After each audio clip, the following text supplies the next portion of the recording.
अस्सलाम वालेकुम। आज की वीडियो में हम ये देखने वाले हैं कि जब हम वी लुकअप का फार्मूला इस्तेमाल कर रहे होते हैं तो उसमें हम कुछ है वो जनरल किस्म के एरर कर जाते हैं और उससे हमारा जो रिज़ल्ट होता है वो ठीक नहीं आ रहा होता है और हमें समझ नहीं आ रही होती कि फ़ार्मूला तो हमने बिल्कुल ठीक अप्लाई किया था, तो उसमें ये एरर किस तरह के यहाँ पर आना शुरू हो गए हैं। तो स्टेप बाय स्टेप जो है हम देखते हैं कि हम वी लुकअप का जो फार्मूला है इसको हम किस तरह से डायग्नोज कर सकते हैं कि इसमें कहाँ कहाँ पे एरर आ रहे हैं और किन किन चीज़ों का हमें पता होना ज़रूरी है कि जब हम वी लुकअप का फार्मूला इस्तेमाल कर रहे होते हैं। तो वी लुकअप से मुराद ये होता है कि ये वर्टिकल लुकअप करता है कि ये ऊपर से नीचे चीज़ों को देखता है, मतलब एक कॉलम के अंदर ये चीज़ों को देख रहा होता है। इस तरह से ये सर्च करता है। पहली बात तो ये जानने के लिए। और दूसरी बात ये है कि ये बाएं से दाएं की जानब ये सर्चिंग करता है। ऐसा नहीं है कि आप इसको दाएं से बाएं की जानब आपको ऐसी क्यू लगा दें कि ये सर्च करे। तो वी लुकअप जो है वो यहाँ पर काम नहीं करेगा। आपने जब भी फार्मूला लगाना है तो इस तरह से लगाना है कि आपका डेटा यहाँ इस तरफ से स्टार्ट होके इस तरफ से जा रहा हो। और दूसरा जो है ये वर्टिकल लुकअप, यानी कि ये कॉलम्स को जो है वो देखता है। तो अब हम ज़रा स्टार्ट करते हैं। तो ये मेरे पास स्टूडेंट्स के कुछ नेम लिखे हुए हैं, ये उनके फादर नेम है और ये यहाँ पर कुछ सब्जेक्ट डाले हैं और यहाँ पर मैंने उनका टोटल किया हुआ है। तो यहाँ पर मैं स्टूडेंट्स का नाम लिखना चाहता हूँ और यहाँ पर मैं स्टूडेंट्स के टोटल मार्क्स लाना चाहता हूँ कि यहाँ पर मैं जब भी किसी स्टूडेंट्स का नाम टाइप करूँ तो यहाँ पर उसके टोटल मार्क्स आ जाने चाहिए। तो ये मेरा यहाँ पर केस सिनेरियो है। तो मैक्सिमम मैं कोशिश ये करूँगा कि आपको जो एरर होते हैं उनकी तरफ आपका रुझान रखूँ कि हमको जब वी लुकअप में जब एरर मिलते हैं तो हम उनको किस तरह से टैकल करते हैं। तो यहाँ पर हमारे पास ये टेबल है, तो इस पर जो है हम वो वी लुकअप लगाना चाह रहे हैं। तो यहाँ पर मैं सबसे पहले टाइप करता हूँ formula, that is the we look. ठीक है, इतना लिखा है और उसके बाद मैंने टैब दबाया है तो बाकी सारा खुद लिखा गया है और ब्रैकेट भी स्टार्ट हो गई है। तो इसमें हमें जो इंटेलिजेंस में हमें बता रहा है कि सबसे पहले आपको लुकअप वैल्यू बतानी है कि लुकअप वैल्यू कौन सी है, कि आप कौन सी वैल्यू को सर्च करना चाह रहे हैं। तो मैं कहता हूँ कि इस सेल के अंदर जो वैल्यू है ना वो आप सर्च करो। वो आप सर्च करो किसके अंदर, मैंने यहाँ पर कॉमा लगाया है और यहाँ पर टेबल अरे के बारे में पूछ रहा है। तो मैं कह रहा हूँ कि जनाब ये मेरे पास एक टेबल अरे है, तो यहाँ से डेटा जो है आपने सर्च करना है। ठीक हो गया।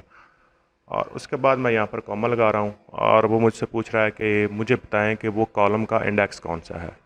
कॉलम का इंडेक्स से मुराद हमारा ये होता है कि कॉलम का नंबर कौन सा है। तो देखिए ये हमारे पास कॉलम नंबर 1 है, ये 2 है, 3 है, 4 है, 5 है, 6 है, 7 है, 8 है और 9 है। तो यहाँ पर मैं जो है वो 9 लिखूँगा। जहाँ से हमारी रेंज स्टार्ट हो रही होती है ना फार्मूला की, जहाँ से हमारी फार्मूला की रेंज स्टार्ट हो रही होती है वो हमारा कॉलम नंबर 1 होता है। तो अब हमारी रेंज नंबर यहाँ से स्टार्ट हो रही है तो हमारा ये कॉलम नंबर 1 है। ठीक है ना, इस तरह से आपने गिनते जाना है और आखिर तक पहुँच जाना है या उस कॉलम तक पहुँच जाना है जहाँ पर आप उससे रिज़ल्ट लेना चाह रहे हैं। तो इसके बाद मैंने एक कॉमा और लगाया है। तो यहाँ पर वो मुझसे पूछ रहा है कि ये जो मैच मैं आपको रिटर्न करने वाला हूँ वो अप्रॉक्सीमेट मैच में होना चाहिए या कि वो एग्जैक्ट मैच होना चाहिए। तो यहाँ पर लेट्स से कि मैं कह देता हूँ कि जनाब वो अप्रॉक्सीमेट मैच होना चाहिए।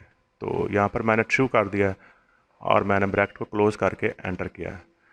तो अब जैसे मैंने एंटर किया है तो वो मुझे कह रहा है नॉट अवेलेबल, कि ये जो आपका फार्मूला है इसका जो आंसर है आपको वो नॉट अवेलेबल है।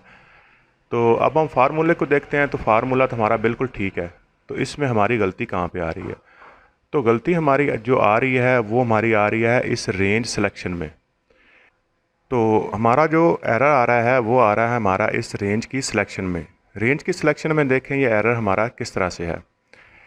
अब हमने एक बात को समझना है, वो ये है कि जहाँ से हमने वैल्यू को लुकअप करना होता है, जहाँ से हमने वैल्यू को लुकअप करना होता है, जिस तरह से मैं स्टूडेंट्स के नेम से जो एक वैल्यू है मैं वो लुकअप कर रहा हूँ, तो वो हमारा जो कॉलम नंबर है वो 1 पे आना चाहिए। ठीक हो गया। अब देखें ना कि अगर मैं यहाँ से स्टार्ट करता हूँ तो 1 तो ये है और ये हमारे पास 2 हो गया है। तो इसलिए हमारा रिज़ल्ट जो था वो नॉट अवेलेबल आ रहा था। तो अब हम क्या करते हैं कि हमारा जो स्टूडेंट का नाम है जिससे हम ये वैल्यू लुकअप कर रहे हैं उसको हम कॉलम नंबर 1 लेंगे, मतलब वहाँ से हम अपनी सिलेक्शन को स्टार्ट करेंगे और जहाँ तक हमने लेके जाना है वहाँ तक हम अपने माउस को ड्रैग करेंगे। तो इसके बाद हम इसको देख लेते हैं कि अब हमारे पास ये कॉलम नंबर कितना बन गया है, क्योंकि हमारी जो कॉलम है पहले ये वाला था तो इस हिसाब से ये 9 नंबर पे आ रहा था, और अब हमारा कॉलम सिलेक्शन या हमारी जो रेंज सिलेक्शन है, टेबल अरे जो है हमारी, वो हमारी अब अगले कॉलम से शुरू हो रही है। तो अब ये कितना हो जाएगा, 8 नंबर। तो मैं इसको यहाँ पर 8 लिख दूँगा और उसके बाद यहाँ पर मैं एंटर कर देता हूँ। तो ये देखें अब हमारे पास इसका जवाब बिल्कुल ठीक आ गया है।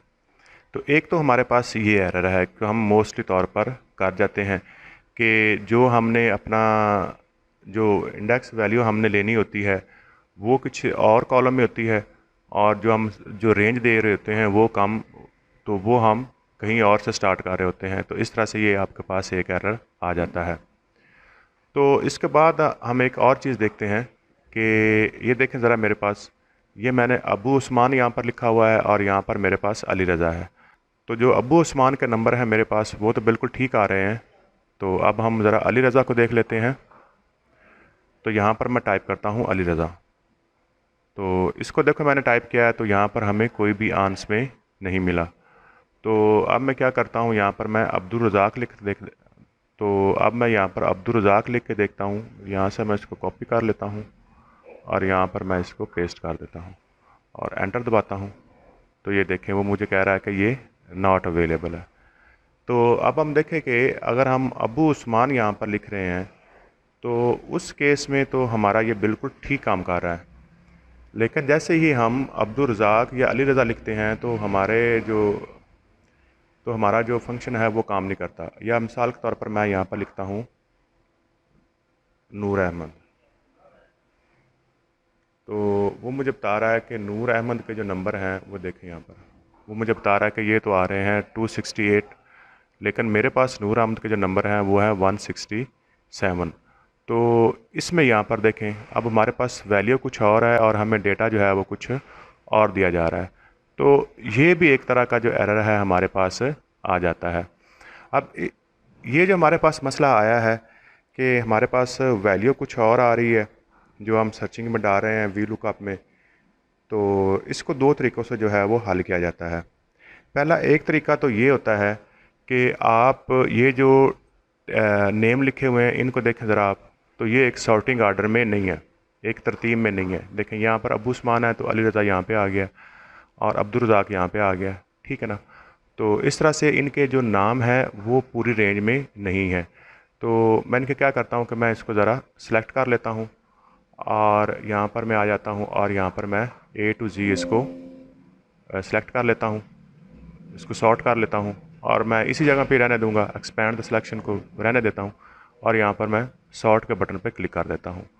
अब जैसे ही मैंने सॉर्ट के बटन पे क्लिक किया है तो आप देखें कि ये नाम जो है यहाँ पर सारे अरेंज हो गए हैं। तो अब आप ज़रा नूर अहमद को देखें तो उसका रिज़ल्ट भी हमारे पास अब ठीक आ रहा है। इस तरह से ही अगर मैं यहाँ पर अबू उस्मान लिखता हूँ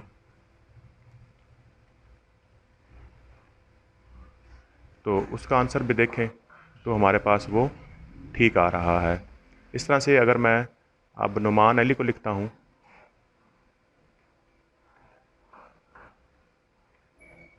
तो ये देखें अब हमारे पास इसका भी आंसर ठीक आ रहा है। बात करने का मतलब ये है कि अगर आप कुछ वैल्यू जो है इनपुट वो कुछ और डाल रहे हो लुकअप वैल्यू, लेकिन उसके मुकाबले में आपको जवाब कुछ और मिल रहा है, तो उसकी एक मेन वजह ये भी हो सकती है कि जिस कॉलम को आप एज अ लुकअप वैल्यू ले रहे हैं वहाँ पर आपका जो नाम है वो तरतीब से नहीं है। एक तो ये इसका हल है कि आप उसको तरतीब लगा दें, और इसका एक हल और भी है। ये तो मतलब काफ़ी मुश्किल हो जाएगा कि अगर इस तरह से अगर आपने रोल नंबर लगाए हुए हैं तो वो सारा रोल नंबर ही ख़राब हो जाएंगे, आपकी तरतीब जो है वो आगे पीछे हो जाएगी। तो इसका एक हल और भी है। तो मैं इसको ज़रा कंट्रोल जी कर लेता हूँ। तो ये देखें मैं दोबारा वापस अपने टेबल पे आ गया हूँ। तो अब मैं क्या करता हूँ कि ये जो हमारे पास ऑप्शन आ रहे थे लुकअप रेंज वैल्यू में से, जिसमें हमने कहा था कि इसको अप्रॉक्सीमेट मैच करना है, तो उसको हमने ट्रू कर दिया था। तो अब मैं यहाँ पर कर देता हूँ फॉल्स, कि नहीं मुझे एग्जैक्ट मैच चाहिए। ठीक हो गया। तो यहाँ पर मैं इसको फॉल्स कर देता हूँ और एग्जैक्ट मैच करके मैं एंटर कर देता हूँ। तो अब आप देखें ज़रा कि मैंने डेटा को भी सॉर्ट नहीं किया, डाटा भी मेरा वैसे है, लेकिन अब मुझे जो रिज़ल्ट है वो बिल्कुल ठीक मिल रहा है। अब मैं यहाँ पर अली रज़ा को दोबारा लिखता हूँ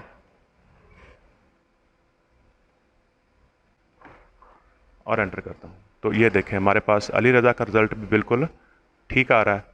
इस तरह से अगर मैं अब्दुल रज़ाक को लिखता हूँ तो उसका भी रिज़ल्ट देखते हैं हम।